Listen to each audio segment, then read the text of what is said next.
বাংলাদেশে আরও 500 রোহিঙ্গা নাফ নদীর বিভিন্ন পয়েন্ট দিয়ে সীমান্ত পেরিয়ে ঢুকে পড়ছেন। শুক্রবার ও শনিবার মিয়ানমার থেকে বাংলাদেশে ঢুকে পড়েছে রোহিঙ্গা।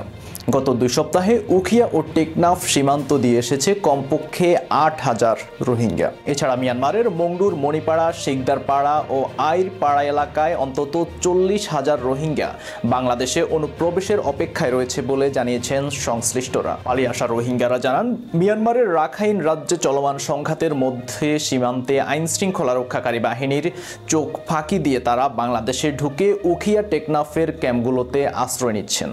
মিয়ানমার থেকে শুক্রবার পালিয়ে ক্যাম্প 1-এ আশ্রয় নিয়েছেন মোহাম্মদ জাকের। তিনি জানান, স্ত্রী সন্তান সহ 5 জন সীমান্তে 2 দিন অপেক্ষার পর শুক্রবার কৌশলে পার হয়ে ক্যাম্পে এসেছেন। শনিবার মিয়ানমার থেকে পালিয়ে এসে ক্যাম্প 1-এর বি ব্লকে আশ্রয় নিয়েছেন সাব্বির আহমেদ। তিনি জানান, তার 2 মেয়ে ও স্ত্রীকে নিয়ে টেকনাফের জাদিমুড়া সীমান্ত এলাকা দিয়ে বাংলাদেশে এসেছেন।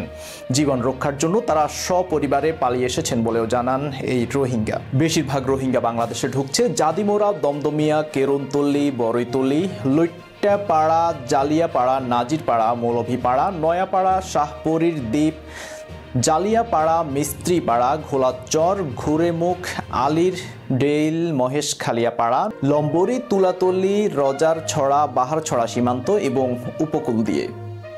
টেকনাফ উপজেলার নির্বাহী কর্মকর্তা আদনান চৌধুরী বলেন, সীমান্তের বিভিন্ন পয়েন্ট দিয়ে রোহিঙ্গা অনুপ্রবেশের ঘটনা ঘটছে। অনুপ্রবেশের সময় বিপুল সংখ্যক রোহিঙ্গাকে নাফ নদ থেকে পুনরায় মিয়ানমারে ফেরত পাঠানো হচ্ছে।